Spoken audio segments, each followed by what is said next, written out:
na udo ka anyị na-arịọ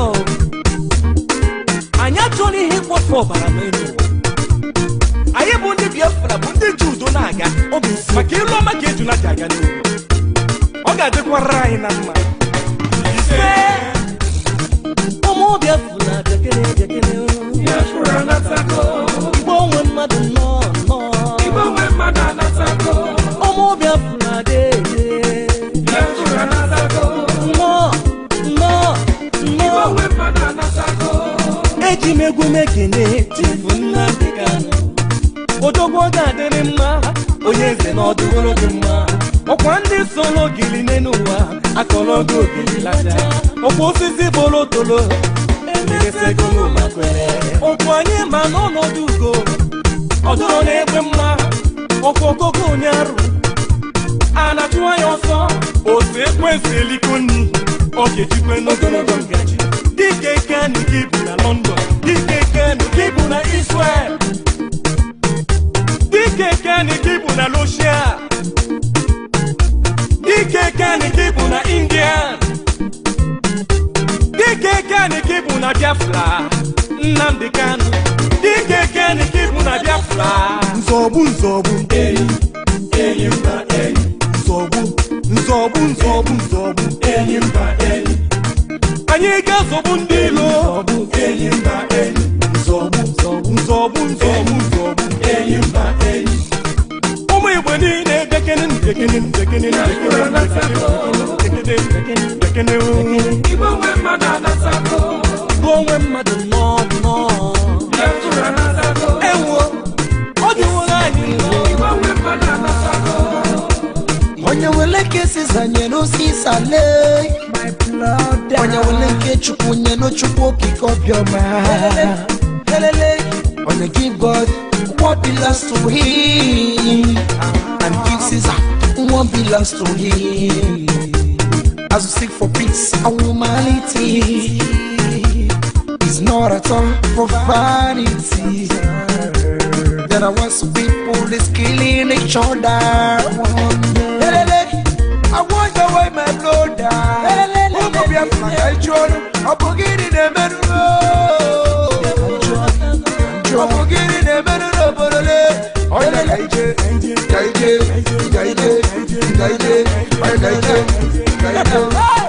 nzọgbu enyi mba enyi nzọgbu enyi mba enyi nzọgbu enyi mba enyi zọgbu ndị ile anyị na-enyi enyi mba enyi fellow let my people go Biafra natago let my people Igbo onwe mmadụ anatago ndị ilo lọpụga n'anya Kanu Biafra natago Igbo onwe mmadụ Igbo onwe mmadụ anatago ojude na-elapụ n'udene abụla mana anyị abụla n'udene n'ụwa ihe ogogo I want elu na something make una hear me ịbụrụ nwa Biafra na tebe n'ụlọ make una come back ka anyị dozie n'obodo anyị Igbo ịkpọta Igbo expọta na tebe n'ụlọ ka anyị dozie n'obodo anyị ndị dị n'obodo anyị ebe ọtụ dịkwa na-agba anyị ship na-agbakwa na be anyị oyi dịkwa n'ala be anyị mmanya kwụ dị na be anyị ihe niile dị mma ọ dịkwa n'ala be anyị na taba nọ n'ụlọ ka anyị dozie n'obodo anyị ụmụ Igbo kọmpa ka anyị dozie n'obodo anyị o tinye nwata weli aka elu aka fụwa yufu o wetu aka Jehova nke zọpụtara ụmụ Israel n'aka Fero bilie natara n'oke ruru anyị balie natara n'oke ruru anyị Chukwu bilie natara n'oke ruru anyị Biafra bụ nke anyị obodo ọma Biafra bụ nke anyị ala Chukwu tere mmanụ nzọgbu enyi nzọgbu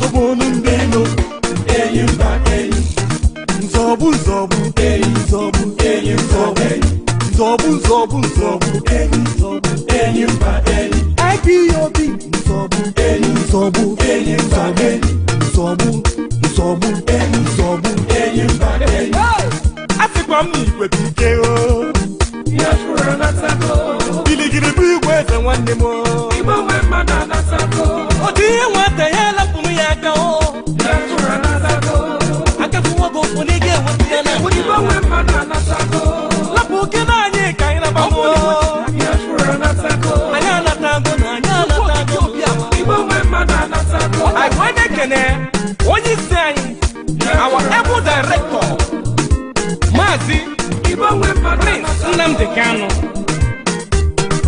onye ọ ga-adịrị mma onye eze anyị si gị gaba anyị si gị gaba n'ilu don't be afraid at all never you be afraid of anyone you are a lion ọkwa agụ na amụ agụ anyị bụ ndị nzọbụ nzọbụ achụgbu onyinye obi ọmara nzọbụ nzọbụ nzọbụ nzọbụ enyi mba enyi ụmụ obi afọla nzọbụ nzọbụ enyi nzọbụ nzọbụ nzọbụ nzọbụ nzọbụ nzọbụ enyi mba enyi nzọbụ nzọbụ enyi nzọbụ enyi nzọbụ nzọbụ nzọbụ nzọbụ enyi nzọbụ enyi mba enyi IPOB nzọbụ enyi nzọbụ enyi nzọbụ nzọbụ nzọbụ enyi nzọbụ enyi mba enyi.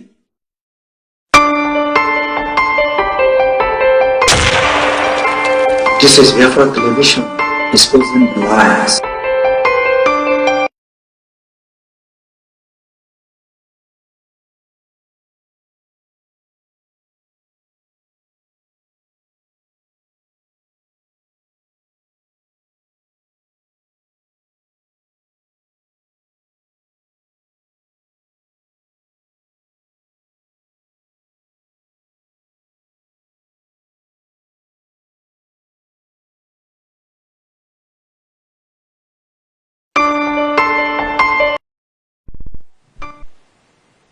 Good morning, good afternoon, good evening, Biafrans, friends of Biafrans, lovers of freedom all over the world. Welcome to Sunrise Daily News Analysis on Biafra Television, a program that has been designed to educate and enlighten you about the happenings in Biafra land, the happenings in the contraction called Nigeria, and of course all that concerns the restoration of Biafra. We are the indigenous people of Biafra, led by Nnamdi Kanu and deputized by Mazi Chimefo. We are here with our mandate to restore Biafra, nothing more, nothing less. So all hands must be on deck to ensure that Biafra is restored. This morning we are reaching you from Biafra land. My name is Ngozi Chukwuka, and I have with me in the studio this morning Bright Uriako. As a Bright Uriako, good morning. Good morning. You're welcome. Thank you. Because Master Bright Uriako will be he will be educating us this morning. There are a lot of things we need to know, we need to understand, we need to be educated on, and he will be doing that this morning. He will be explaining further. You know, there are lots of questions that have been coming from people, lots of questions have been coming from family members and friends, and also lovers of freedom all over the world. On this platform we discuss them, and of course today is going to be one of them. We are going to be looking at the election boycott, and of course possible referendum. What's the possibility? Is it still going to hold? We've come to the end of the year. What what actually does IPOB have in stock for the people? Very, very important. Very important. We look at these issues this morning. Okay, before we go ahead, please help to share this program. We are on our satellite TV, we are on Facebook, we are on Periscope, we are on Twitter and YouTube as well. So all you need to do is keep sharing the program. If you're on Facebook, share it on your timeline, make it possible for public to view. You can also share via the inbox. Share to your friends, your well-wishers, everyone, even to our enemies. It's very important you share to them so they will understand what we are doing. Very important. If you're on Twitter, keep tweeting the program as well. It's important you tweet this program. Don't stop tweeting. Don't forget, we've gone this far because of these social medias. We've been, we've been going higher because we've been able to take over the media platform, and of course our voices are being heard.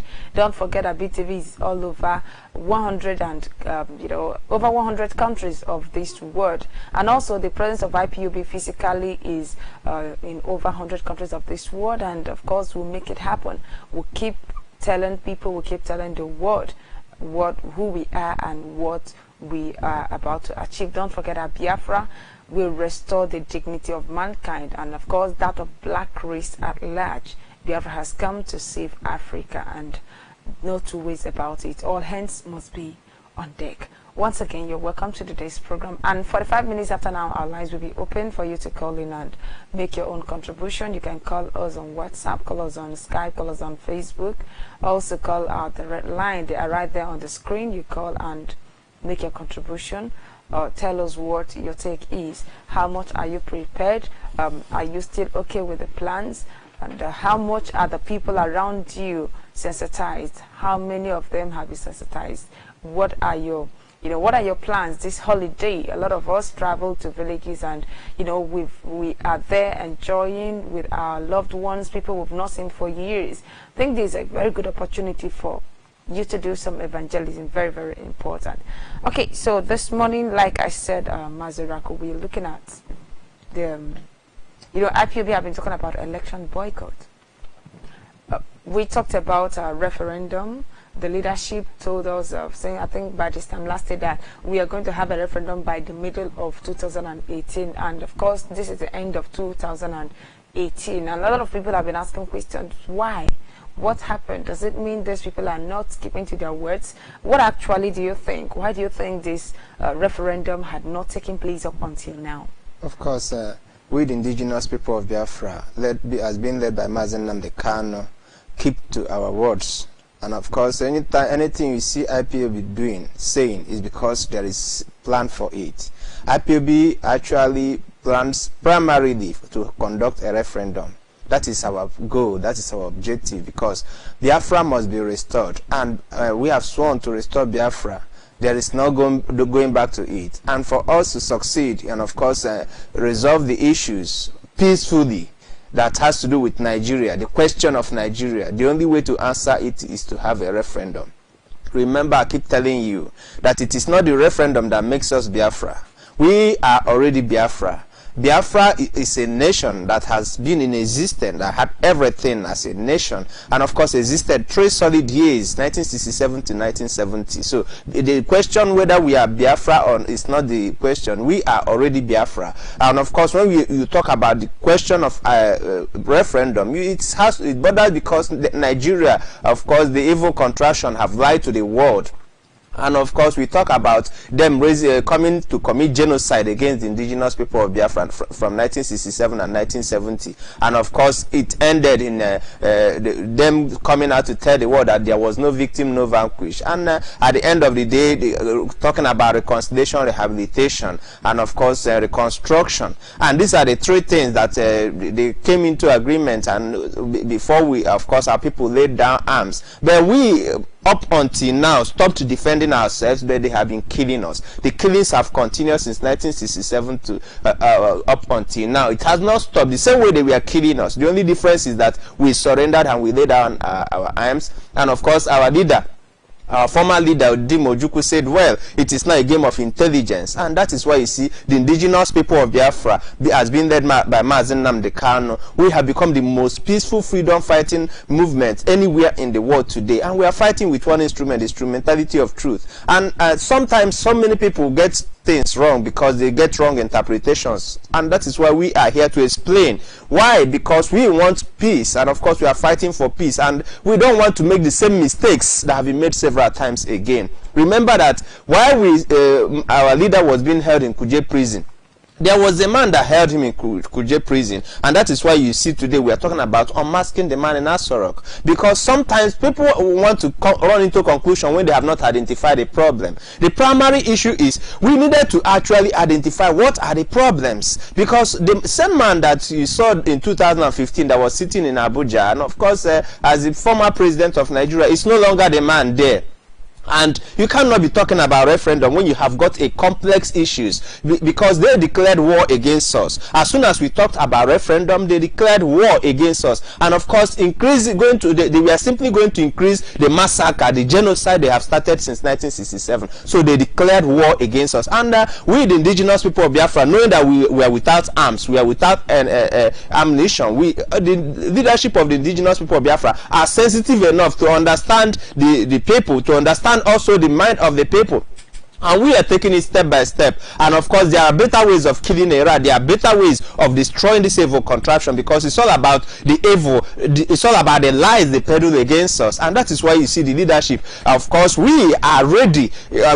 Sometimes middle of this year, the leadership announced it, that we have actually gone ahead to print 40 million ballot papers. We are ready for a referendum. The leadership of IPOB didn't just say it without a plan. The leadership have actually made a concrete plan for a referendum. But the truth about it is that we're talking about the evil contraption called Nigeria. That is where the problem is. So the problem is not with the indigenous people of Biafra. The problem is with the Nigerian government that refused peace, that declared war against us. And in declaring this war, they made it complex, because the death of the man in Asoro became another issue. Remember that we had already set out our plan. Of course, our leader had announced it as soon as he was released from Kuje prison, that yes, we must keep boycotting all the election in Nigeria until the date for Biafra referendum is given, because we expect the evil contraption called Nigerian government to reach a mutual agreement to that same reconciliation they talked about 1967 to 1970. We are really interested in referendum, and our leader have made it clear that I am not IPOB. I do the will of IPOB. What do IPOB want? IPOB wants a referendum. We want to decide our political future. That is the best way to reconcile. That is the best way to move on, and for that reason we insist on a referendum. And for us to succeed in having that, we need to do something to the Nigerian government. We need to make them understand that we have rejected their government, we have rejected this government that we never consented to, and that is what we do by election boycott. And of course, we expect them, by the time they now see we don't participate in their government, they must give us the day for referendum. So we have actually expected, yes, at a point in time, that they must come to the round table, they must discuss, and they must grant us the day for referendum. But up until now, they have not done that, and that is why there are a lot of questions are being raised from here and there. Because if you don't know what the problem is, you may have a problem trying to solve it. Because you fighting, you need to know who actually are you fighting, who actually are you expecting to give the day for referendum. Was it not in the process then that our leader Mazi Nnamdi Kanu last year discovered that the man sitting in Asorok parading himself as Buhari is not Buhari? So that left us with another problem, because there's something in research. When you have a problem you want to solve, the question is you must identify the problem.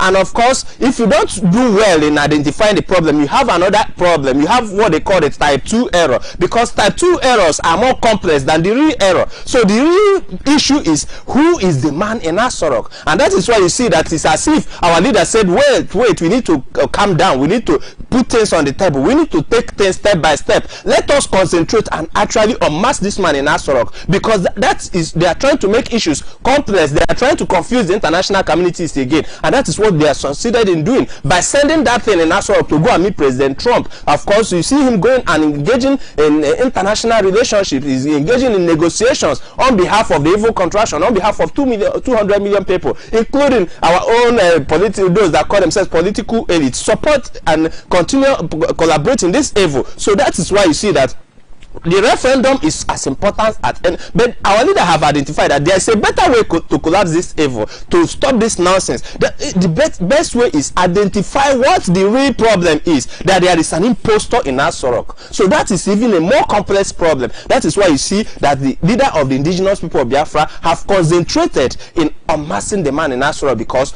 already war has been declared against the indigenous people of Biafra. Okay, thank you very much. Of course, we know that war has been declared against the indigenous people of Biafra, but let's look at it also from this angle. Don't you think the delay could be dangerous, or a kind of, dampening the people's spirit?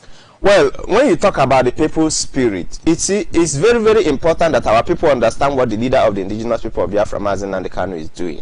Because, you see, when you want to fight, you must know who your enemy is. Who are you fighting? Because all the time you see people fighting the wrong people, fighting the wrong battle.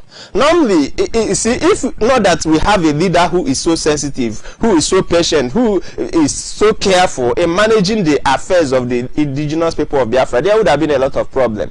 Do you know that we have a worse problem today, that you have Okezie Ikpeazu, they are sitting in Abia State, and he's worse than the Hausa Fulanis we are talking about. He is doing something worse. Who is it that is keeping our brothers and sisters in prison? Those who went on a march. It is Okezie Ikpeazu.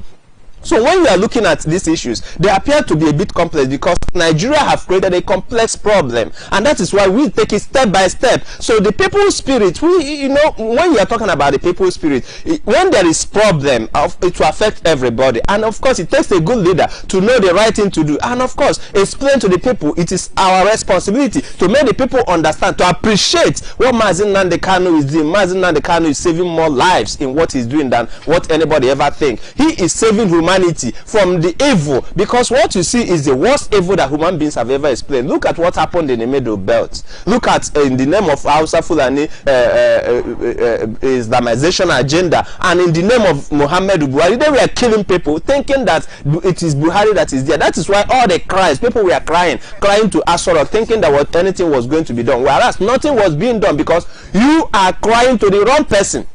So our people, I actually believe that, appreciate deeply, because if you watch, if you listen to understand that what our leader is doing is the best thing anybody can do. Because today you discover that IPOB are taking multiple steps, not just unmasking the man in Asorok. Remember that before our leader surfaced and began, of course, the unmasking the man in Asorok, which is one step out of several steps that have been taken by the leadership of the indigenous people of Biafra. We were already petitioning the Nigerian government, of course, at the United Nations, and of course, Biafran restoration agenda was also being spread, and a lot of underground work are going on, and our people understand it. That's why you see, each time our leader wants to speak, you see the whole world, you see the whole Biafran gathering. So those of them whose spirits are, of course, don't understand what the real problem is, because anybody who actually understands what the real situation is will appreciate what our leader is doing. So it's not a question of being impatient, because since 1967 up until now we are being killed. And of course, you know that when you say you are fighting with the instrumentality of peace, of truth, and of course you want peace, you must be patient, you must follow,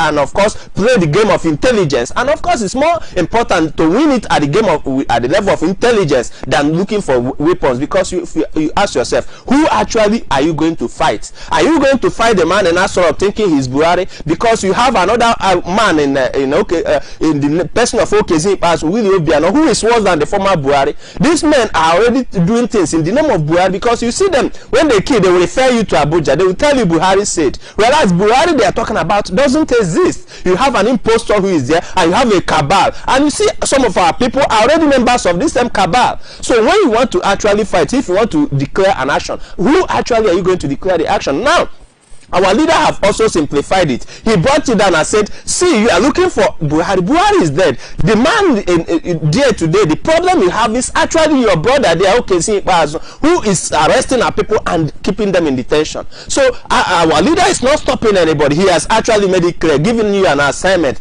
Wherever you see Okezie Ikpeazu campaigning, make sure you stop that campaign. So anybody whose spirit is down, go and release our brothers there. Because Okezie Ikpeazu has already done the worst, even worse than the Hausa Fulanis will ever do to us. So we see him doing the worst to us. So, and they are campaigning because they want to remain in that cabal, because all of them belong to the same cabal. They want to continue. So that is why anybody who think that there is work to do, you know, actually, because we have a work to do, you should do the one that has been given by our leader. He said, look for Okezie Ikpeazu. Don't allow him to appear in the public. The same way that the man in Asoro cannot appear in the public, don't allow Okezie Ikpeazu to appear in the public, because he is also a worse problem that we talk about in Asoro. So we are facing a situation where our leader is actually taking steps. So anybody who is impatient is just doesn't understand what is happening, because Biafra freedom is what we want, not just anybody. We are not after sentiment. We are not looking at faces. What we are interested in, taking the right step and doing the right thing,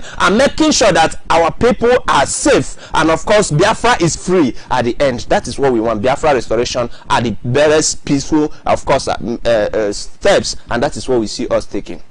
All right, thank you very much. In case you're just joining us, this is Sunrise Early News Analysis on Biafra Television, and we are reaching you from Biafra land this morning. For the benefit of those who are in Biafra land, please do join us on Radio Biafra London. Very important. You can listen to us on Radio Biafra London because we are transmitting simultaneously on that platform. That's our premier platform. Join us there. And also tell your friends, your families, everyone to join us on Radio Biafra London. Okay, back to you, Mazi Bright Uriako. You talked about IPOB leadership doing an underground job. You know, they have underground plans, or you said they are already doing some underground jobs. Can you tell us what kind of underground jobs were you referring to? Yes, you know that when you look at where we are today, the most important thing is to explain to the world what is happening. And of course, when you look at IPOB and her diplomacy, you discover that a lot of countries there in the world need to understand our plight. And of course, when I talk about underground job, I mean that our leadership are actually approaching all those that matter anywhere in the world. IPOB are not sleeping. IPOB are working very, very hard. Our leadership are working very, very hard. Don't you see the other day that our leader was discussing with some philanthropists, and that was why he could not broadcast. So if he didn't come on air to tell us, could we have known? We wouldn't have known. That tells you that he is not sleeping. IPOB leadership are not sleeping. Mazin Nandekan is not sleeping. Mazu Chemefo is not sleeping. IPOB directorate, nobody, they are not sleeping. They are all working very, very hard. And you can see the result.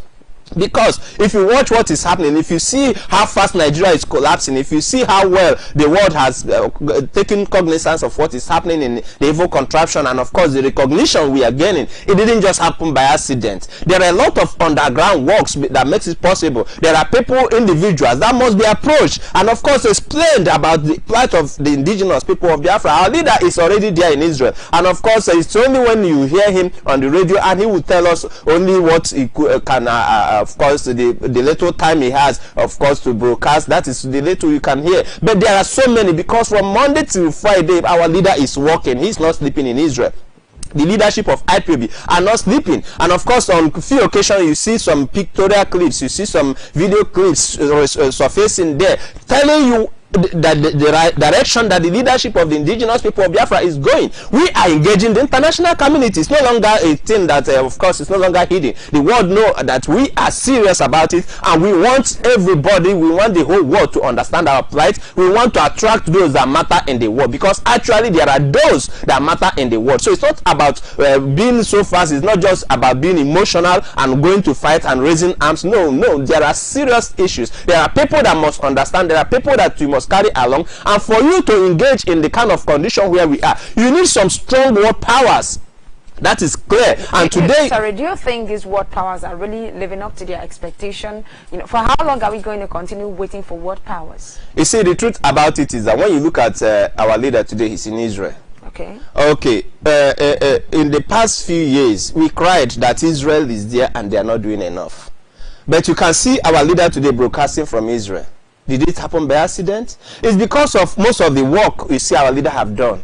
In the past few, 2-3 years, maybe our people will be crying. Remember, our leader had been going to Israel. Of course, he had been to the Western world. He prayed there, was it not in 2013 and so, or thereabouts. So, if not that today you can see that Israel opened their arms and their help, could you have known that our leader have actually been there praying in the past in 2013? Could you have known? So, you see, when you talk about world powers, you need to understand world politics, that there are a lot of diplomacies must take place. A lot of interest must be put on the table. And of course, you talk about marketing. It's all about marketing. You have to market Biafra. And of course, somebody have to do that. And that is what you see the indigenous people of Biafra doing. Because you don't just sit on the air. Remember that in as much as we are crying on the social media, crying on the television, crying everywhere, telling the United States what is happening in Biafra land, see what our leader is doing. He is taking practical practical step, writing officially to the United States Embassy, telling them what the man in Asorok. So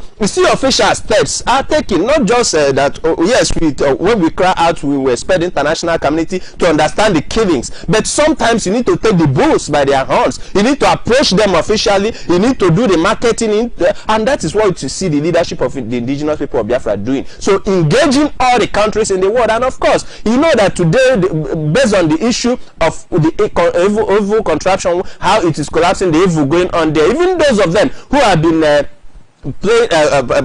trying to sit on the fence, who have been acting behind the scene, you can no longer act on the scene, because Biafra is presenting the facts before them. We are here telling them actually the true position, and of course making them, since you say you stand for justice, you stand for peace, take responsibility, because it's not enough for, of course, that like you see that the international community have been crying out, telling you and they defy what is happening, and the people have to solve it, and we the people are approaching them, telling them our plans. That tells you how recognition comes. So recognition doesn't just come in isolation. It comes because somebody somewhere is working. It comes because somebody somewhere is marketing your product. Of course, we the indigenous people of Biafra, we have to market our nation also. So somebody somewhere is taking responsibility. So the international community don't just come. Somebody has to engage them, and that is why you see the leadership of the indigenous people of Biafra taking steps. And today, you can see results, because you don't know the implication of our leader broadcasting from Israel. The implication is that, yes, you can understand that you see the position of Israel, and it is clear that we are welcome, and of course their arms are open, and because of who we are, what we stand for, they have known who we are. So that tells you that our POB leadership have actually succeeded in that aspect, and of course opening the door to the Jewish community all over the world, because in the past they didn't know much about our Jewish identity. Yes, it was said on the social media, it was said in some books, it was even in the Britannica, but so many people didn't know about it. But today our leader has been able to meet them face to face and explain to them about our Jewishness, about the Jewish state of Biafra, and of course telling Israel that you have a responsibility. It's not about saying it. You see, sometimes you need to get close, because you know, as na Ibiaro Madons you need to get close and explain things to them. And today he's in Israel, telling them how serious we are, how Jewish we are. And of course, you know, in the past they didn't know that you have up to 50 million Jews, and they felt maybe there were some people are Jews. But you see, our leader is there today explaining to them that you have up to that those practicing Judaism are up to 50 million people, not just the few that they were looking at. So explaining to the Jewish community, you know what it means. It is giving us link to other nations also, because what you see our leader is doing is going to affect other nations. And when you talk about world powers, actually, yes, the United Nations, at the end of the day, you talk about United Nations Security Council. That is who we are also looking at. But okay, so we'll come to that. You know, you just talk about our leader going there and telling them about the Jewish state, you know, the identity of Biafrans. Saying that over 50 million Biafrans are Jews. So do you think it makes any difference? I think 2 weeks ago our people were arrested. Some Jewish adherents were arrested, but up until now we've not heard from the Jewish society, we've not heard from Israel, we've not heard from the Jewish community all over the world, and they are still there. What do you think? Well, you need to understand something also. We Biafran Jews need to also fight our own fights. We need to start our own fight. We must fight from within, while we call for help from outside. Okay. Yes, it's very, very important, because you see, Israel, the state of Israel also... Sorry, before you go ahead, you say we need to fight from the inside. What kind of fight? And are we really not fighting? You see, just like what you see our leader doing. Our leader have made it clear, giving warning Okezin Bazo, and of course giving an ultimatum that he has to release our people who committed no crimes, and he gave him 3 days, and of course making it clear that if he doesn't release them within 3 days, and of course we the indigenous people of Biafra will not allow him appear in the public. That is it. That is fighting our own fight from within.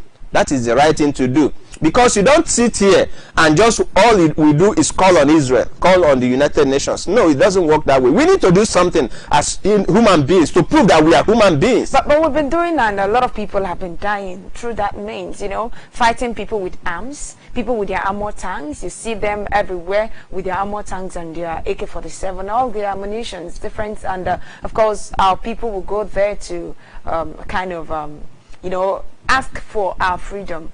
and before you know it, we'll have casualties, we'll have people dying, we'll have so many of them amputated, we'll have so many still in the hospital. So what do you think? Do you think we'll still go into, we're still going with that idea of going to confront the enemy without arms, while the enemies are well equipped? Well, you see, we are involved in a freedom fight. Okay. Of course, our leader made it clear, said this is what freedom fight. And as it is, our enemies, unfortunately, are well equipped. They are armed to their teeth. And that is the unfortunate aspect of it. And we are without arms. Yes, remember that are we ignorant before now that our enemies are well equipped? Remember we laid down our arms 1970. You need to remember that. You just need to remember that. And our late leader, Udi Mojuku, said it has to be a fight of intelligence. Okay. So remember the angle where we are coming from. Because you see, our leader also made it clear that any day we raise up arms, we are raising up arms, then the world will hear about it. But for now, we are without arms and ammunition, and we are fighting. We are engaged in fight. And that is just it. We are fighting the fight of intelligence. Remember that each time they kill us, actually they do kill us. And of course, remember also that our leader, they didn't just kill ordinary people. They also, our leader is also involved in this, because you see, our leader, they also went after his life. Remember how Chukwu Kikabiama, by his mercy, and of course, the Biafran intelligence, and of course, the help that our people render to him, and of course today he is in Israel.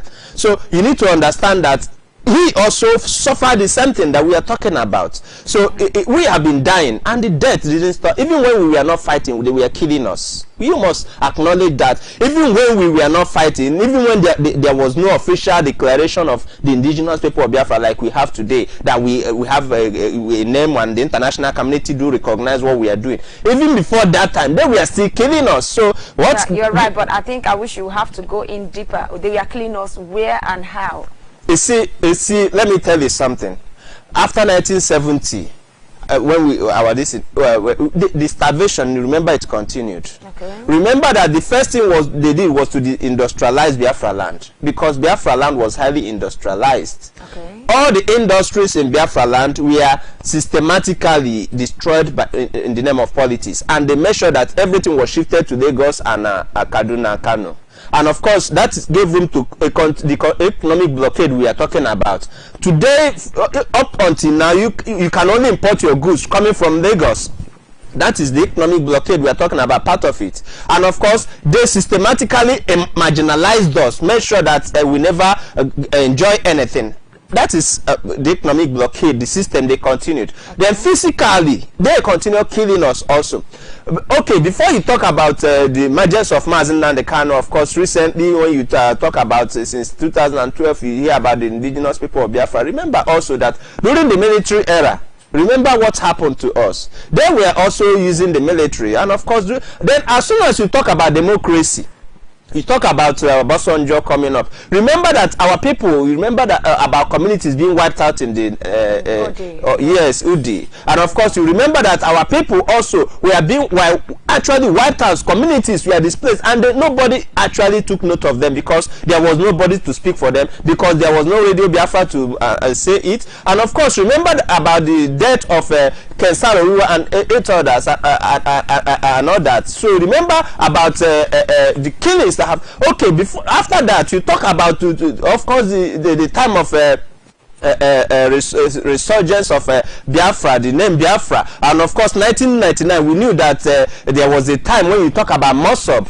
Remember the days of Mossab, where you had Wazirike and their own time on what they did. So remember that in the days of Wazirike also, Biafrans were massacred without notice. And you need to understand that those Mossab, those that you talk about Mossab, even under the P2B you're talking about today, we are killed. And of course, because at that time there was no platform like this to speak about it like this, so our people have always been killed. The killings didn't start today. You talk about them being killed at Okigwe, you talk about them being killed at being thrown into a river, you talk about them being killed in Onitsha, everywhere in Biafra land. Their deaths, their dead bodies littered everywhere.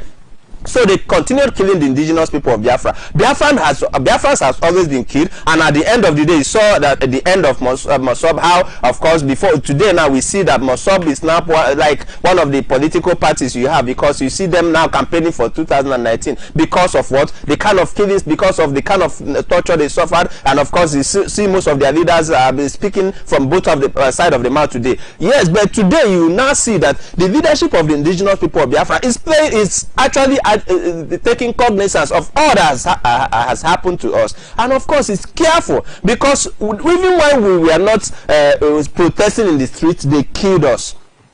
They coming out to protest, they also killed us. So there's no difference. They have always been killing us. They kill us because of who we are. They kill us because we are Biafra. So the killings have always been there. They have always killed us. So the one you see happening today, in fact, it's actually under control today because of the leader of the indigenous people of Biafra. You see, the killings today is under control because each time they kill us, we let the world know. Each time they arrest us, we document it.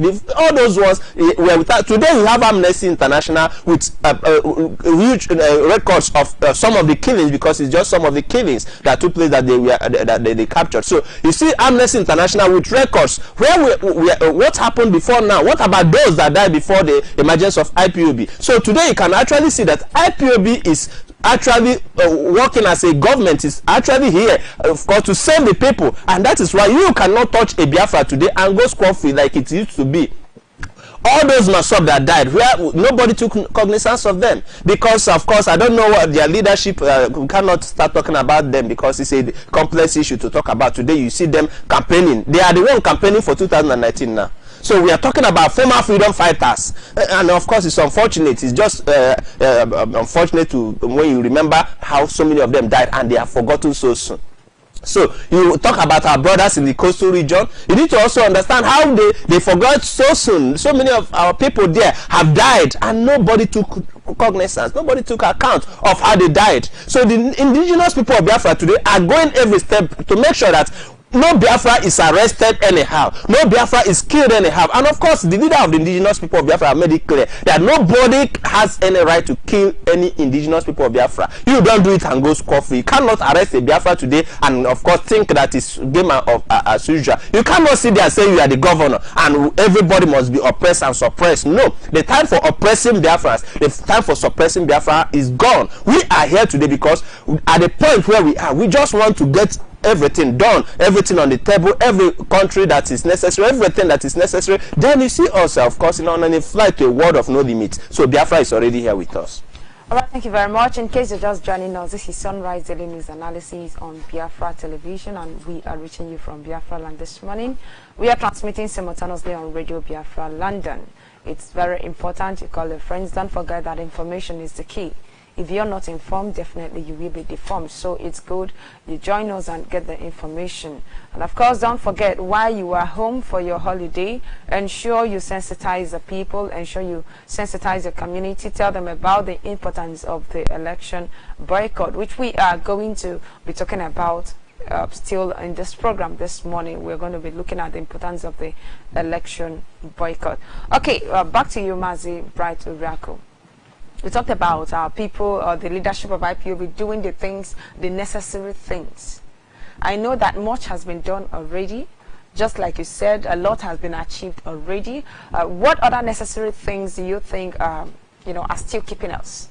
You see, what do we still need to do? You see, the truth about it is that whether we like it or not, we need to have strong alliance in the world. That is the truth.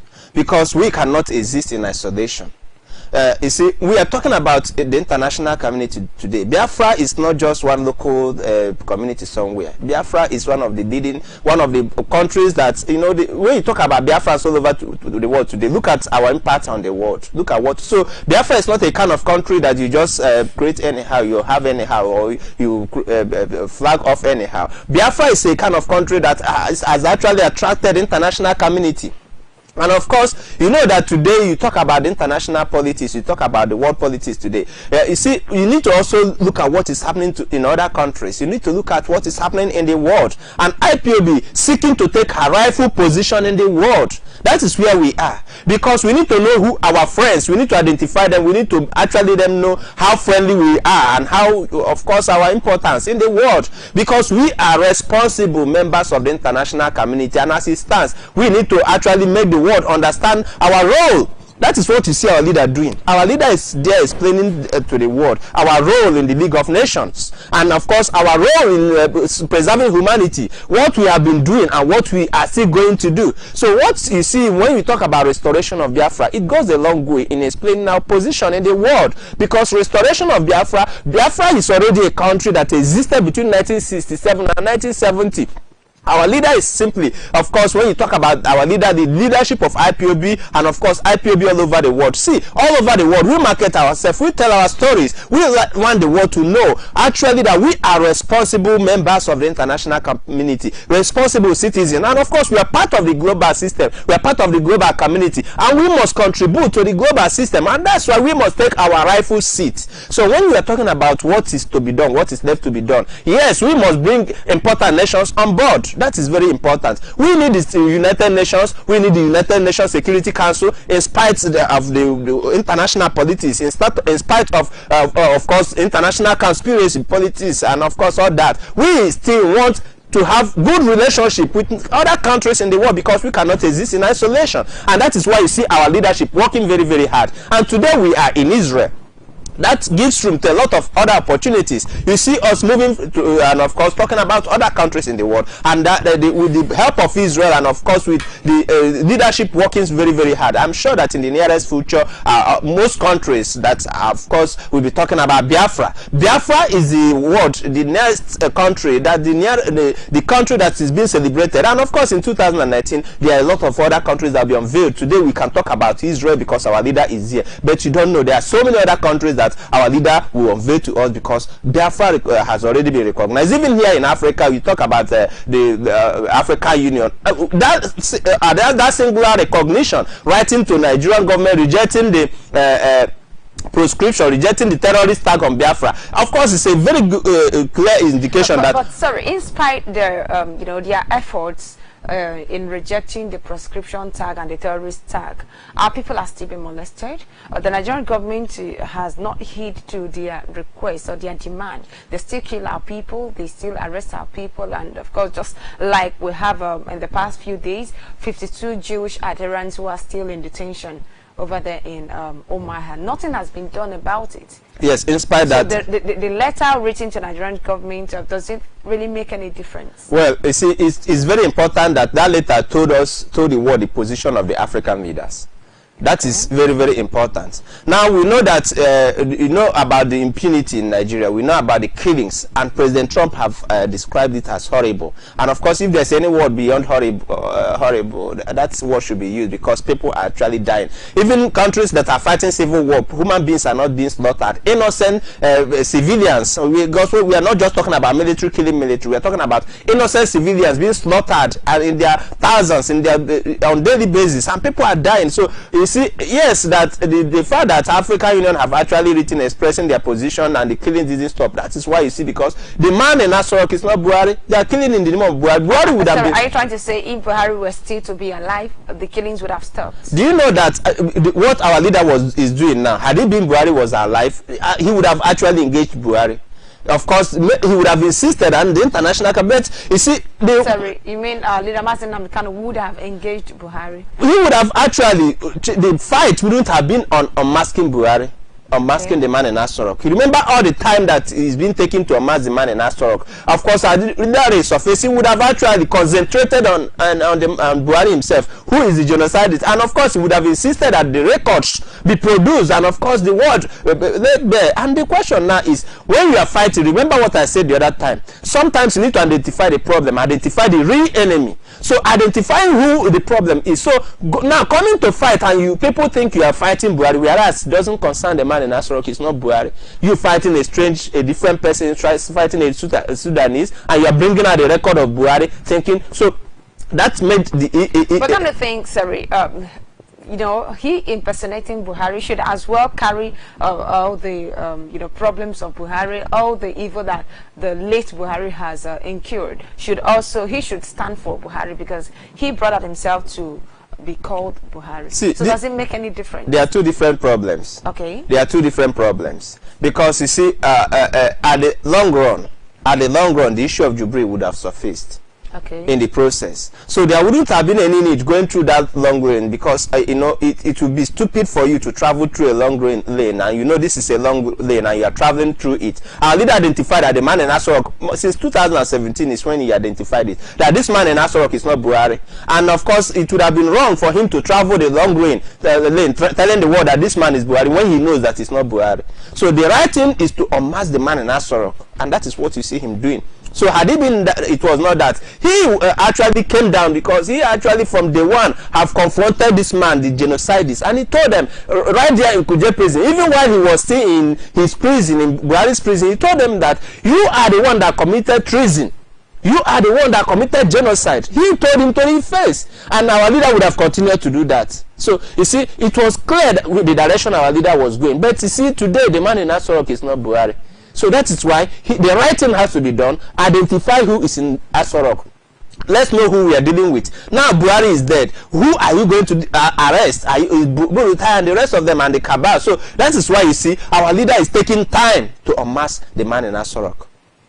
Okay, thank you very much. It's taking time to unmask the man in Asorok, and of course, a lot of people have been asking, how does it concern the indigenous people of Biafra? Unmasking the man in Asorok, is it going to make any difference, or is it going to hasten or fasten the restoration of Biafra? But the truth remains, you have to know who you are dealing with. Okay, now coming on the side of what powers, making what powers to know that the man in Asorok is Jibril al-Sudani, the man, the imposter from Sudan. What difference does it make, since the international community up until now are yet to say something, apart from the Israeli politician who made a statement on her Twitter handle? She said the whole world is aware that the man there is an imposter, but there is nothing the world can do. It's up to the citizens, it's up to Nigerians to carry out actions. So now, do you think it is still necessary, telling the world that there's an impostor there in Asorok when they already know? Yes, it is necessary to make official statements, official moves. Because you see, most of these things are observations that individuals made. We are talking about dealings with governments, IPOB government dealing with other governments in the world, the leader of the indigenous people of Biafra, and of course, we are having an official platform to talk to the world, not just that we are talking on the social media. Yes, when we are talking on the social media, we attract the attention of individuals, those that matter in the world. But this time around, we are talking about official dealings. We are talking about doing the normal reports, and of course, letting the world officially know. Because there are things that sometimes when it happens that you need to make official reports. So that is what you see our leader, the step he took. He said he's going to actually write to the United, take it up with the United Nations States ambassador to Nigeria, and of course his role in taking that thing, of course in presenting the fake to President Trump, and of course deceiving the world. That is it. So it is very, very important that he make official statements and of course take official steps. So in as much as we know that individuals in the world, they know it at individual capacity, they need to treat them as official capacity. And this time around. When it is treated as an official issue, what do we expect? Normally, if we succeed in doing that, you can now talk about President Trump investigating the man in Asorok. Because but he already said he doesn't want to meet with a lifeless being. Yes, he said that actually, but the truth about it is that we are the one fighting here. We are the one, because you are talking about if Nigeria actually have a system as deadly as it is, and you see the United States working very, very hard to help Nigeria, and of course he was dealing with Buhari at official capacity. The man they presented to him as Buhari understand the law of sovereignty. Okay. That you Nigerians presented a man to President Trump, and you told him that this is Buhari. That is at official capacity. So yes, this time around, our leader, the leader of but there are no Nigerians, taking that step. We've not seen any of them towing that lane of making it official. Who actually presented the man in Asorok to President Buhari? He traveled with a team of Nigerian politicians. Yes, because President Trump wanted to meet the Nigerian president, and he made it official. And the Nigerian government, when we talk about the cabals, actually we know those who are, when we talk about the Nigerian government, we are talking about the cabals, those who are running the affairs, those who are handling the man in Asorok. They presented somebody to President Trump. And of course, they, as a government, as a people, presented a person, said this is the Nigerian leader. So that is it. So it was done at official capacity. Okay. And that is why you see our leader also at official capacity is writing officially to the United States ambassador, telling him that, see, the man that you were involved in presenting to President Trump is a fake. It's a body double from Sudan. It's an actor. It's not a serious-minded human being for that matter. It's an actor. So you need to understand that these things are not done at official capacity. It's not just about talking in the social media. Our leader is taking official steps in addressing the issues with the man in Asorok. All right, thank you very much, that's a bright oracle. Okay, still on, I said we are going to be talking about election boycott. We'll have the election scheduled to hold on in February 2019. And IPOB have been talking about election boycott. Do you think that issue or that position still stands? Yes, you see, IPOB standing on election boycott, there's no negotiation to that. In fact, the entire IPOB, apart from the leader of the indigenous people of Biafra, Mazen Kanu, saying it, we had decided that long time ago that we are not voting in Nigeria. So it stands. It's not a question. In fact, it's a concluded issue. We have more complex issues to attend to. Even Nigerians, those that claim to be Nigerians, discover them talking about telling you that there will be no election in Nigeria because there is issues that cannot be handled. So if they themselves at this level understands with the kind of complex situation they are facing, we the indigenous people of Biafra, we have advanced to be talking about Nigerian election. That's why you don't see us making it a subject all the time. We cannot be talking about Nigerian election because we have issues that are bothering us. We have issues of sovereignty we need to address. We need to be sovereign. We need to be actually totally independent. So we cannot be talking about our sovereignty, engaging the international community, and still be engaging ourselves in Nigerian election. So the question of election is already a concluded matter. Every Biafran, in fact, what we want to see that day is that day should come when we go and buy our fish, buy our chicken, and sit at home and enjoy it. Maybe it's one of the days we are going to enjoy ourselves again, like the Ofen Salah day. So that day is coming, and you see Biafrans are already preparing. Go to the streets, ask any Biafran, they will tell you that, see, it's a concluded issue. So election boycott stands. We will not vote. We will not vote in 2019, especially the presidential election. We are actually totally cutting ourselves from everything that has to do with Nigeria. Okay, so what if we boycott the election and finally the election, they come up with a result? Because definitely they will always come up with a result. We know we live in a part of the world where even before the election is concluded, the result is already out. We've had so many evidences on that. So what if after boycotting the election, the result comes up and we still have someone there as a president? Of course. Maybe Atiku will be still the man in Asorok. What do you think it's going to happen, or what do you expect from the indigenous people of Biafra, or what should the indigenous people of Biafra expect from the new government? You see, the truth about it is that we are aware that elections have never won. Voting has never won election in Nigeria. So in Nigeria, elections are always rigged. In fact, as it stands between the man in Asorok, and that is why you see that it's like there's a little shift, because now exposing the man in Asorok has actually touched their plans. Because actually what they planned to do was to allow this article to do all the campaign. And the structure, they have already told you that they will import even people from Niger. And not really important. They'll go there. They will conduct elections there. So APC actually wants Atiku to go ahead and campaign all he liked. That is what APC wants. Atiku could actually spend all the billions campaigning. So they would have simply allowed that to happen. But they have a problem now that the man in Asorok has been exposed. So they are dangling between two opinions, and that is why you see that the other day the Fulani Mieti Allah, we are trying to say yes, we very soon will declare our. That's why you see them, they are still standing in between. They don't actually know exactly the step to take, because their real plan was to allow Atiku have all the campaign. In fact, if everybody likes, let them vote and vote for Atiku. Buhari was, of course, the man in Asoro, Jubril, was the real thing to continue, so that they will continue the killing in the name of Buhari. That was the real standard plan. But as it stands today, actually in 2019, based on the exposing the man in Asoro, and of course, because Atiku is still, we expect anything to happen. They can actually announce anything, anybody. But the most important thing to us is that we have done the right thing. That is one thing we must underline, that we did the right thing. And of course, the international community also take notice. And of course, we also being vindicated that we are not part of Nigeria. At least we appease our conscience that we did not vote these same evil people that killed us. That is one thing we must do. We must appeal our conscience that these same people that have been killing us, these same people that shed our bloods in the open, that we didn't participate in voting them. We must do that and at least appeal to our conscience, and also let Nigeria expose themselves once more to the international community, in as much as the international communities have not been able to do anything. Look at the Ekiti election. In spite of all that the international community said they observed the Ekiti election, they observed the Osun election, and today the election was rigged and the person is sitting there. It doesn't change anything. But the most important thing is that the people need to take responsibility. Do what you need to do, then take it step by step, because we are actually the leader of the indigenous people of Biafra. Is already a master planner. He's already on top of the game.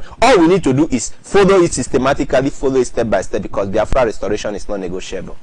Okay, so back to the question: what do we then expect from whoever that is going to be there? Because definitely there must be someone to preside over the people. You see, the truth about it is that we expect, normally, we the indigenous people of Biafra, we know what Nigeria represents. Nigeria represents falsehood. It represents death. It represents lies. So the same, anybody who is sitting there is not going to change anything. Okay. See, if our brother, the former president Goodluck Jonathan, you know the circumstances that made him become president. If he was there and he was caged to the point that he could no longer handle issues, there's nobody who is coming there as a messiah. So it's the same evil system. The Nigerian problem is not an individual problem. No human being, even if you bring an angel and put him in a sorok, the angel will still be corrupt. So the problem of Nigeria cannot be handled. It cannot be solved. So you expect anybody there to do the... Sir, why do you think it cannot be solved? Because Nigeria is a false entity. It was created on falsehood. There is no country called Nigeria. Nigeria is the British business center. Created at the amalgamation 1914. It's all about the British business. So it is running there as the British business, being managed by the Fulani Kabas, and that is the evil thing. So 200 million people are just slaves to that company. They are just servants, you know, like you have slave trade. Those days that took place, that people were purchased and to make to work in a sugarcane plantation. You in Nigeria thinking you're in Nigeria, you're simply working in the sugarcane plantation called Nigeria by the British government. There is no difference. So the same way our people were chained to work in sugarcane plantation, that is the way you have been chained to belong to the evil contraction called Nigeria. That's why Nigeria can never work. So this foundation is faulty. Nobody has consented to be a Nigerian. Who gave the British government the consent to create the evil contraction called Nigeria? So Nigeria is not a country. It cannot survive. It cannot exist. So anybody you bring to put there is simply going to manage the normal business of the British government. And what is the business? To subdue the people, to kill the people, to intimidate the people, to make sure that the indigenous people never raise their voice, to make sure that the deaths that we have been talking about continue. Remember that the deaths today, you're talking about ending the indigenous people of anywhere, because it's not just only the indigenous people of Biafra that have been killed. We are fighting because we remember that in Zafara, to the indigenous people, they are still being killed. So it's about the indigenous, and you have foreigners, the mercenaries that have actually been to make sure that the business continued. So they are already there in the north and they are killing. The indigenous people are being killed, and of course the Yoruba land today, you see, so in the nearest future it will be totally taken over by the same Fulanis. So the killings will continue. Don't think that we voting Atiku will be or anybody will change anything. It doesn't change anything. The killings will actually intensify. The way they killed in the past, if in 2019 you expect that there is going to be peace, you are lying. What is going to continue is that they will now use the opportunity to import more sophisticated weapons and position themselves and continue the killing. So don't expect anything good to come out of Nigeria. Nothing good can actually come out of Nigeria. Nigeria is the center of the heart of darkness. Okay, thank you very much. This moment we'll be going on a short break. While we return, the lines will be open. But don't forget, we have our game. We'll have the quiz going on. And let me read out today's question. Today's question, the winner will be going with a small radio. The winner will be going with a small radio. And the question is, What is the name of the Nigerian military head of state that participated in the Biafran genocide and registered Nigeria in OIC? The year he did the registration and how much did he spend for the registration? Very important. We need to know. We have this issue of history being distorted, where we do not really know what is happening. A lot of people today in Nigeria cannot, when you tell them Nigeria is already a registered Islamic country, they don't know. So many people, and most of them are graduates, most of them are even professors, but they do not know. So it's good we know all these things. When we are talking about freedom, let's look back at our history. Very important. So the question once again is, what is the name of the Nigerian military head of state that participated in the Biafran genocide and registered Nigeria in OIC? The year he did the registration and how much did he spend for the registration? This is the question for this morning. When we return, our lines will be open for you to call in, and of course, the winner will emerge and we go home with a small radio. So we are waiting for your answers. In the next 5 minutes, we will return to take your calls. So stay tuned. We'll be right back. I remain Ngozi Chukwuka.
Hello?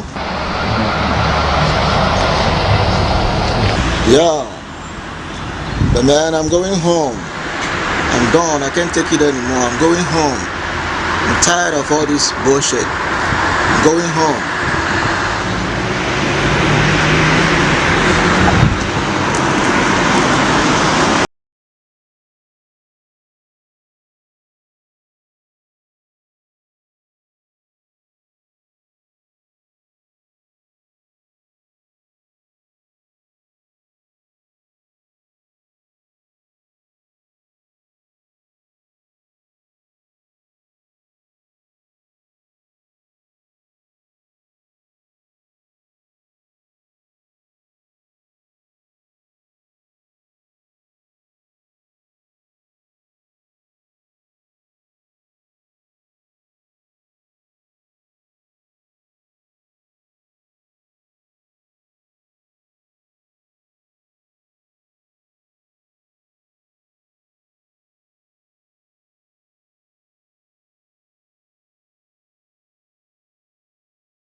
You're still watching Sunrise Daily News Analysis on Biafra Television. And of course, our lines are open right now for you to call in and make your contribution, call in and answer your questions. Of course, this quiz rather, is for people in Biafra land alone. Only for people in Biafra land. It's important we know who we are, where we are, what happened in the past.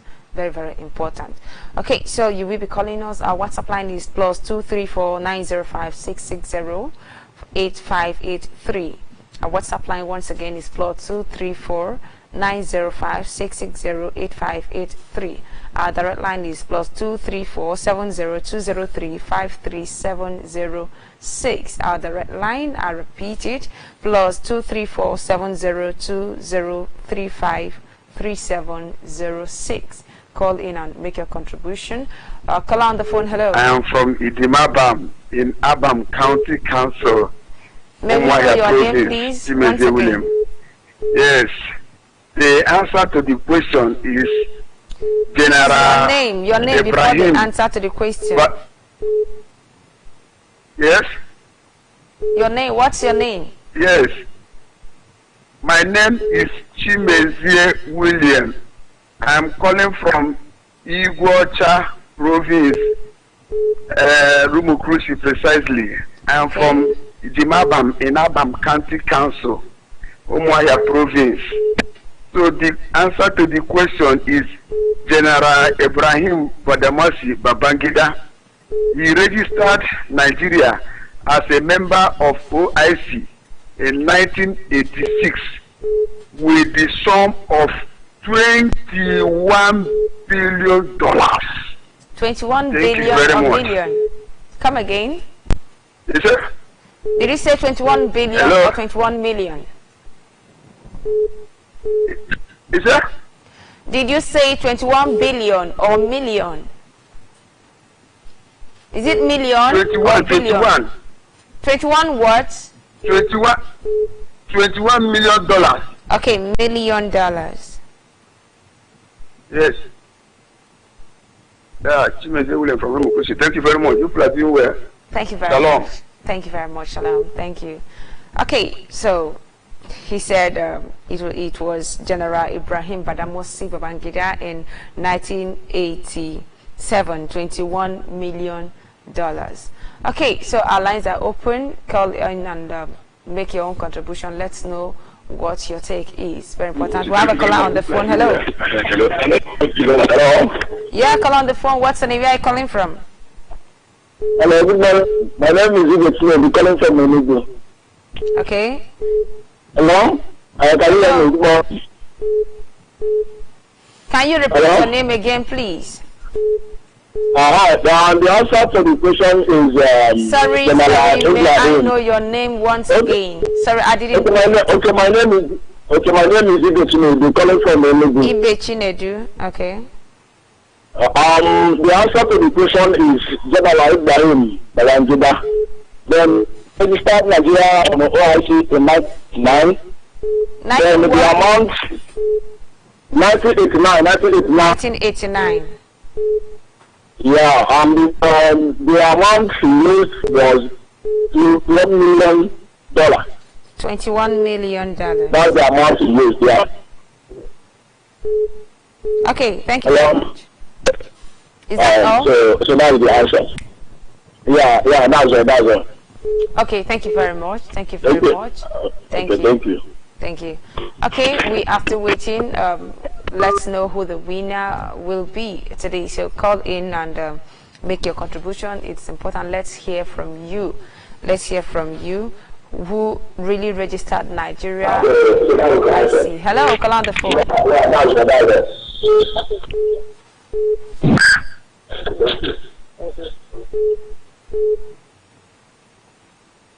Hello, are you there?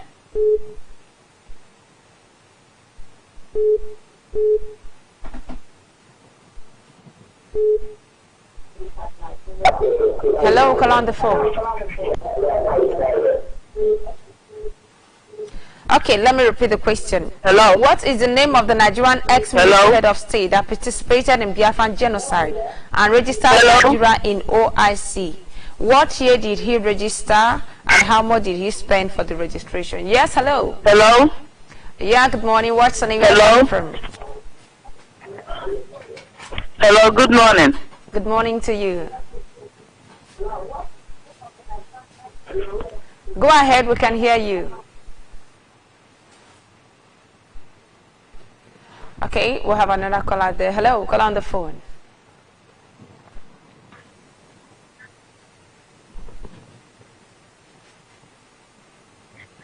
Call on the phone, can you hear me? Okay, we lost that call. All right, keep trying. The winner will be going home with a small radio, and of course the question is, let me repeat the question, sorry. What is the name of the Nigerian ex-military head of state that participated in the Biafran genocide and registered Nigeria in OIC? The year he did the registration and how much did he spend for the registration? You know, it's good. While we await their question, let's enlighten people a little on this OIC registration. Without saying who registered it, that's a question for them. But what really is the purpose of registering Nigeria in an OIC? You know, registering Nigeria into OIC is the process of Islamization that we keep talking about. Okay. And of course, making it clear that the British contraction called Nigeria is an Islamic property. That is what it means. And of course, that is why you see them all the time telling you that they are involved in a holy war and they are fighting for Allah, because Nigeria is a member of OIC. On the phone, hello.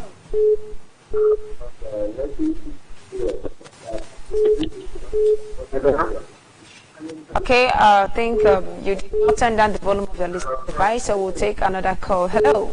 Come on the phone. And they are fighting. Call on the phone, are you there? Hello. Hello. My name is Oko.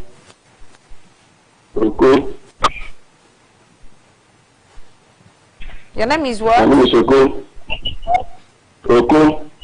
Okay. Oko Innocent. Okon Innocent. The answer is General Muhammad Badamusi Babangida. Ibrahim Badamusi Babangida. He registered it in 1986 and he used $21 billion. 1986.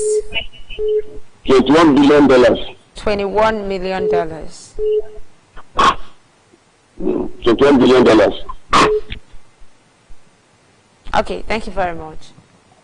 We'll get back to you if you're the winner. Thank you very much. Okay, please, before you call on this platform, ensure you turn down the volume of your listening device. And when you call, please do us good by speaking directly to the microphone so that we'll hear you. You know, a lot of people are saying million and, you know, sometimes it sounds like billions. So you just have to speak up. Let's understand you, or let's hear you clearly. Yeah. Thank you very much. Okay, so back to you, Mazabra. Okay. Okay. Sorry, we'll have another caller there. Hello, call on the phone.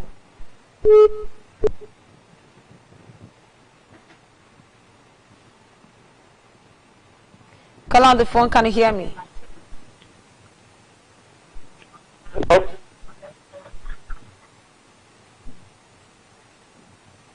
Hello. Hello. Yeah, what's the name? Good morning. Good morning. Thank you. Good morning.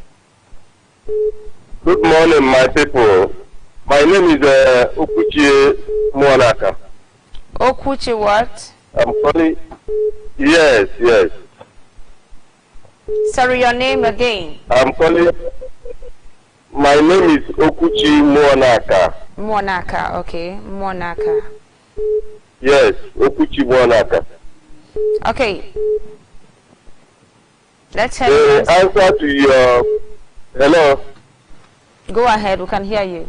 The answer to your question is Madam Ibrahim Babangida. Okay. In 1989, he sold Nigeria to OIC 1989. with a sum of $21 billion 21 for the billion. total Islamization of Africa and Nigeria most especially. Okay, did I hear you say billion or million? Eh? Did you say million or billion? M or B? B. Billion. B. 21 billion. Thank you very much. Okay. Thank you. Thank you. We'll have another caller there. Hello. Call on the phone.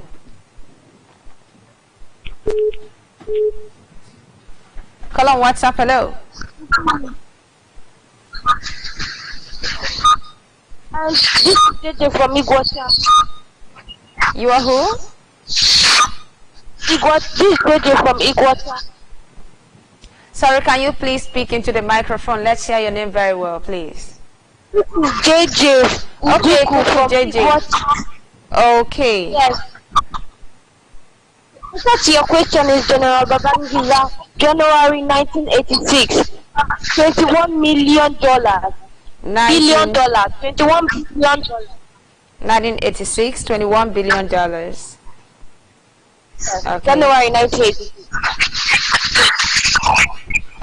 Okay, thank you very much. Thank you very much. Of course, you are a winner the first day. You are our first winner, and of course, you're trying. Thank you very much for calling. All right, we have another caller there. Hello, call on the phone. Hello. Yeah, hello. Good morning. Good morning to you. What's the name you are calling from?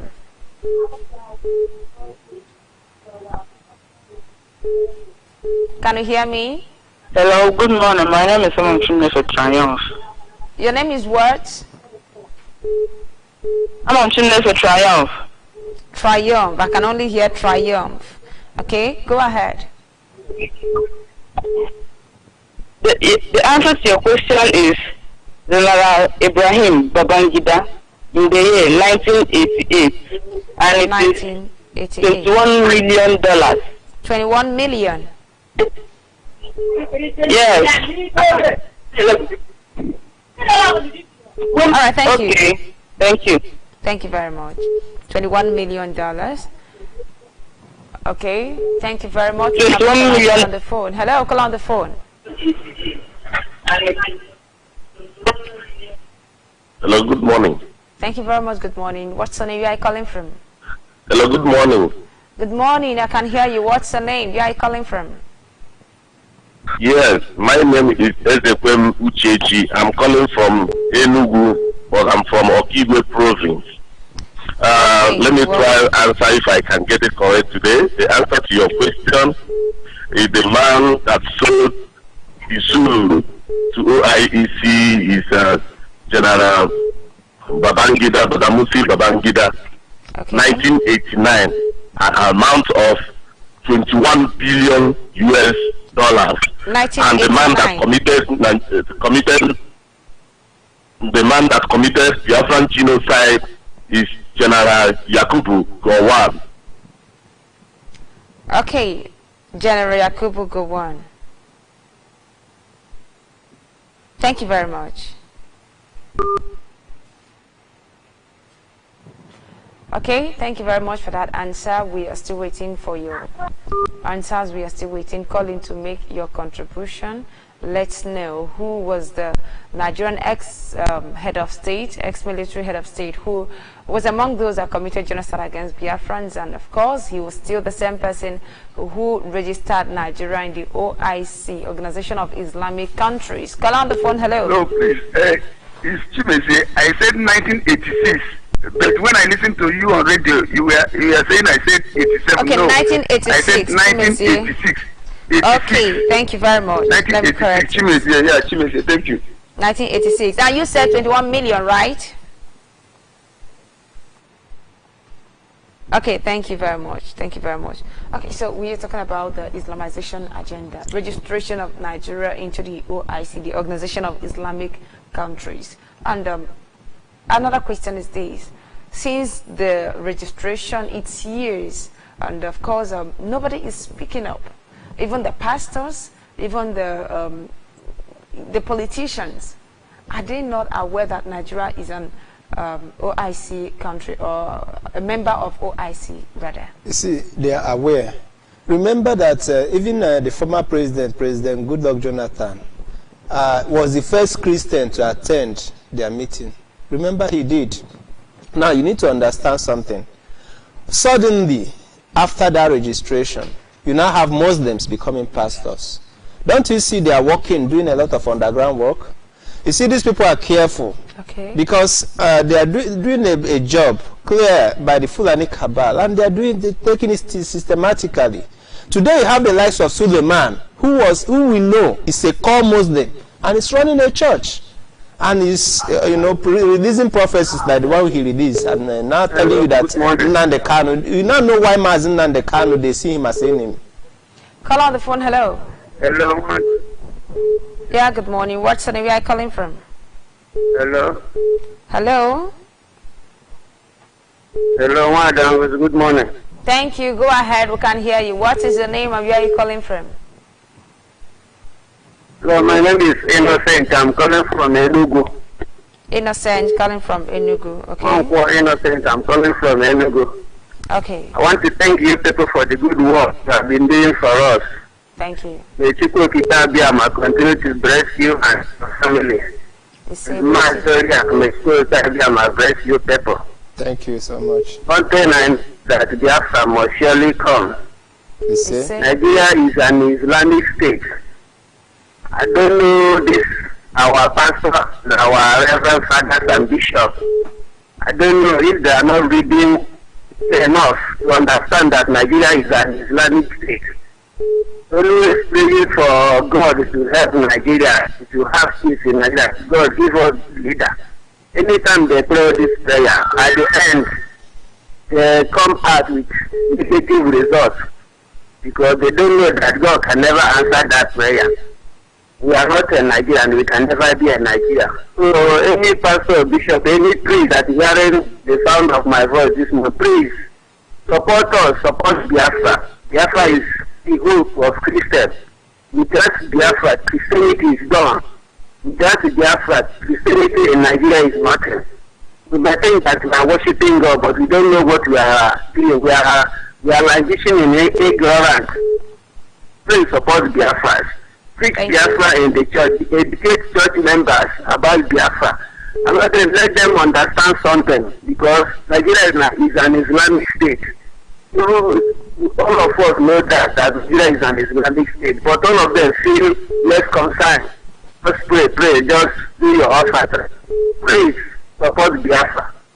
Concerning the question you asked, the person that registered Nigeria to Islamic state is Babangida,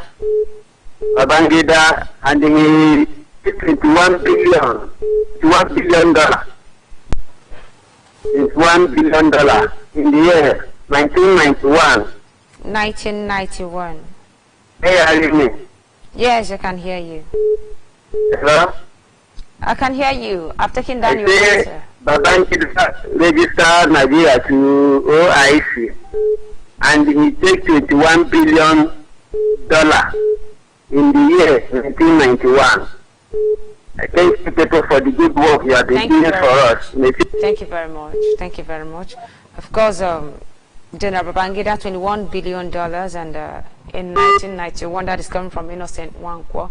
Okay, we'll be taking this call on WhatsApp, and after this call on WhatsApp, we'll have to, we'll have to stop taking call. Let's explain something very important, because this is a very important issue this morning. Hello, on WhatsApp. Hello. Yes, hello. Good morning. What's the name you are calling from? Yes, good morning. My name is Kelvin Eke. Kelvin Eke, where are you calling from? Can you hear me? Yes, I can. Where are you calling from? I'm calling from Olu. Okay. So the ex-head of state who registered Nigeria to OIC is Ibrahim Babangida. Okay. He was registered in the year 1986 with $21 billion. 1986, $21 billion. $21 billion. Okay, thank you very much. Yeah. All right, thank you very much. At this moment, we'll just have to, we'll have a little break from taking calls. We won't be taking any more calls because there's something important we need to look at here. Very, very important. You know, you talked about Muslims, turning to pastors, turning to Christians, all in the name of, after the registration of Nigeria into OIC. And Kola just said something. He said, we need to protect Christianity. So let's get it clear. Are we really fighting this freedom to protect religion or ourselves? You see, because the pastors are already failing. So many of them have been infiltrated, just like you said. You see, there are so many things we need to understand. Because when you look at the enemy, I said today that until you identify the problem and identify the enemy, the issue you are facing will be complex. And you would end up creating a secondary problem. And of course, I talked about research, because in research you talk about secondary, when you have a secondary issue to attend. So you see, like in this case, you see, we have left the primary thing. And that primary thing is that we are the indigenous people of Biafra. And of course, we are fighting to liberate ourselves from the evil, from the slavery, and of course from bondage. And we want to be free. We want to regain our human identity. And of course, as a result, we have to identify who we are. And that is why our leader have actually declared it, made it clear that we are the Jewish state of Biafra. It is not a religious fight. We are fighting for humanity. Very, very clear.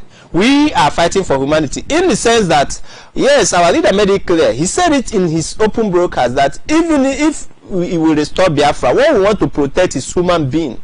Even if we want to worship cockroach, that is what he said. Go ahead and do that. But one thing we must do is to protect humanity. We are not registering, we are not fighting for religion. We are not fighting for religion. We only identify who we are as individuals, as human beings. And of course, we trace our roots and we try to know where we are classified in the world. Where are we? Who are we really? Where do we find our representation, our culture? Where does it align? Oh? How can we find it? Do we have similarities in the world? And we know that there are so much similarities between Israel and of course and Nigeria and of course the Biafran state of Biafra. So that is why you see our leader now saying, yes, this is where we can find ourselves, this is who we are, this is the relationship, and he's explaining it. But we are not engaged in a religious war. We are fighting to restore Biafra. We are the indigenous people of Biafra. That is very, very clear. So we are not engaged in a religious war. But for Nigeria, sorry, we are not engaging in a religious war. Let's get it straight. Sorry, you will still come back to what you were saying. Okay, what about the issue of addressing Biafra as a Jewish state? Don't you see it's as same as calling Nigeria an Islamic state? No. That's a question that a lot of people have been asking. The same way Nigeria was registered as an OIC member, the same way Nnamdi Kanu has registered Biafra as a Jewish state. And of course, it's still the same slavery.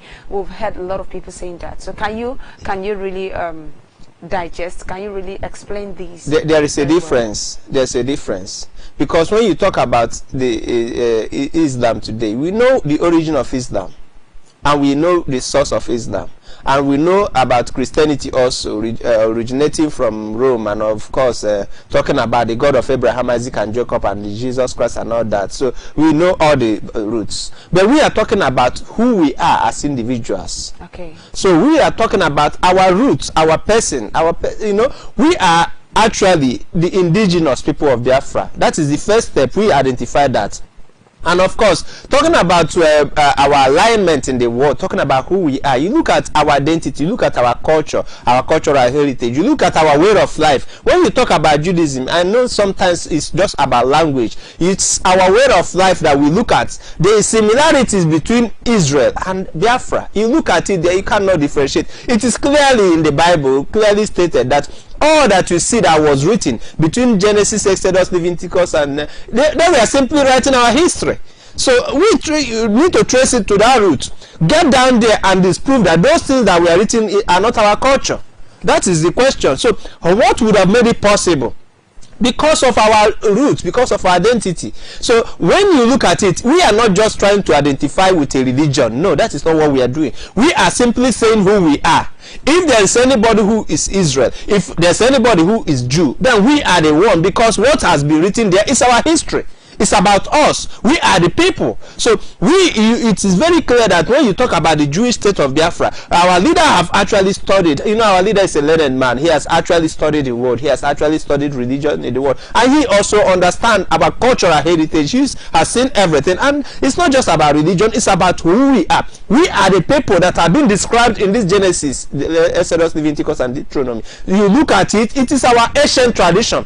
We didn't just bring it somewhere. We were born with it. Look at it from childbirth. Look at the circumcision process. Look at the process of trade.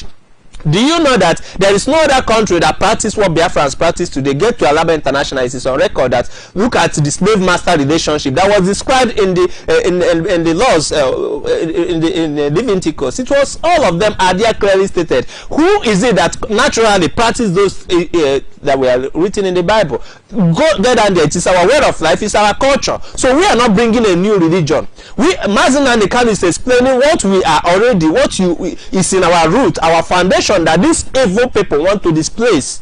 That is what Mazen Nandekan is simply saying. That yes, the only relationship is that we stand protected as Jews, because that is who we are, and that is it. So we need to celebrate our identity. We are not trying to be Jews. We are not talking about those who want to be Jews. We are not talking about want to be Jews. We are talking about where we are today on the international community. Where do you find your identity? That is the question. You ask yourself, where do we find this identity? Who is identified in this Bible? All this that were written in Genesis, how can you identify it? It is the Igbo people. So you cannot differentiate it. And of course, it's clearly stated there in the Bible. And our leader is pointing it out to the state of Israel that this is what is written about us, and this is who we are. And it's also preserved. You have evidences here in Biafra land. So it's not about aligning. It's not about registration. No, we are not registering to belong. We are already who we are. We are not trying to belong. We simply want the world to recognize us for who we are. It's a different thing. We have a situation where Nigeria was registered and became part of the Islamic nation, but we are not registering to be part of anybody. We are simply celebrating. We want the world to recognize us for who we are. We want the international community to recognize what is in Biafra land, the people in Biafra land, the indigenous people, for our cultural heritage, for our identity. So we are not, it's not about buying and selling. There's no buying and selling taking place. It's about simple recognition. Recognize that these things that we are written in the Bible is about us. We are the people. It's about our culture, and that has been settled by what you see Mazen and the Kano doing for us. So it is quite clear. There's no difference. There's no relationship between what you see happening in Nigeria. Nigeria represents the first part of it, the first entity, and of course Nigeria represents the religious. When you see all the wars being fought in Nigeria, it's religious. It's treated. Sorry. So what you are trying to say in essence is that the Jewish state of Israel, or the Jewish community all over the world, will not have influence on Biafrans as a Jewish state, a newborn baby. No, you talk about the law of sovereignty. Okay. You talk about the law of sovereignty. You see, Jewish state of Biafra is simply a sovereign nation, and of course Israel, the state of Israel, is also sovereign. Remember, our leader addressed it. Is that there is not going to be migration. the issue of you migrating and going flocking into Israel. That was the fear of Israel in the first place, because he made it clear. He said, we shouldn't be the one to be afraid. It's Israel that was actually going to say, how would you expect us to accommodate 70 million people? You know, by the time the whole evidences are there, and Israel would have been afraid.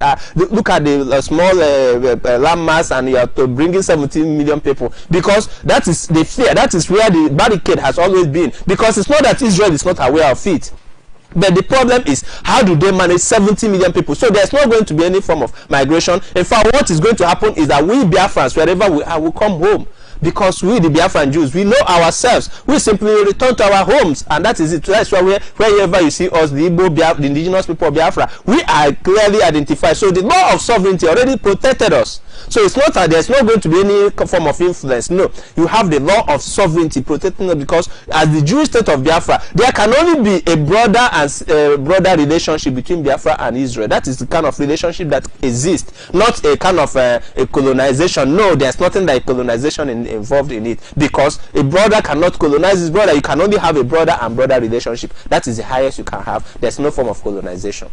All right, thank you very much. This point will be going on a short break, and while we return, we'll announce the winner of today's quiz and draw the curtain for the day. Thank you very much. Stay tuned. We'll be right back.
Welcome back. This is still Sunrise Daily News Analysis on Biafra Television. I am Ngozi Chukwuka.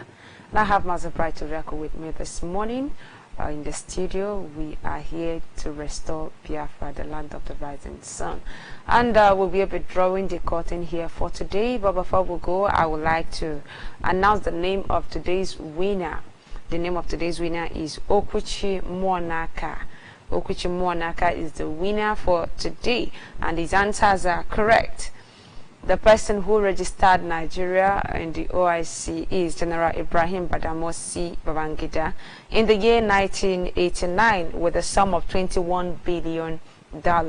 He is the first person, Okuchi Monaka is the first person, or was the first person who gave the answer accurately. Of course, we have some other person who got the answer accurately, but he happens to be the first person, so he will be going home with a small radio today. We'll say to him, congratulations. And of course, we must continue until Biafra is restored. Don't forget, wherever you are, keep evangelizing and sensitize the people about the importance of freedom. Okay, so before we go, Master Bright, what message do you have for Biafrans? Yes, I want to tell my people that we must get focused. We must not be carried away by this incitement of politicians, because they are really paid heavily to throw in some dangerous confusion, but we are already dictating the pace. So all eyes have to be on deck, look towards Mazi Nnamdi Kanu, and of course get the instructions clearly. And of course within this period we need to be work assiduously. All hands have to be on deck until Biafra is restored. Thank you very much. Of course, all hands must be on deck until Biafra is restored. Once again, I am Ngozi Chukwuka. Stay tuned as more wonderful programs will be coming your way immediately after now on Biafra Television. Don't go away. Bye for now. Ooh, for the love of my Biafra. Ooh, for the love of our kingdom. Ooh, for the love of our holy land. Ooh, for the love of my country. I really wanna wake up from this nightmare. Let my cool Nigeria. Can't nobody take away what we got going on. For the love of my country, I traveled everywhere on the face of this earth. There's no place like home. Ooh, touch me, shake me, wake me up. Love me, hate me, do what you gotta do. I really wanna wake up from this nightmare. Let my cool Nigeria. Can't nobody take away what we got going on. For the love of our country, I traveled everywhere on the face of this earth. There's no place like home. Ooh, ooh, for the love of mankind. Ooh, for the love of freedom. Ooh, for the love of Chukwu. For the love of my country, I really wanna wake up from this nightmare. Let my cool Nigeria. Can't nobody take away what we got going on. For the love of our country, I traveled everywhere on the face of this earth. There's no place like home. Ooh, for the love of my home. Britain came like a thief in the night, like a thief in the night. Nigeria came like a thief in the night, like a thief in the night. The Bojos came like thieves in the night. Murderous monsters came like a thief to kill and steal and to keep us down. Kill baby, Biafra oil. Biafra oil made the world go round. Makes me wonder what the hell is going on. Why are they killing our people for our oil? Nigeria killing Biafrans for their land. First it was oil, now it's cow colony. Mieti Allah, another terror group. Fulani henchmen killing everywhere. Boko Haram too, it's all about the killing. 18 terror.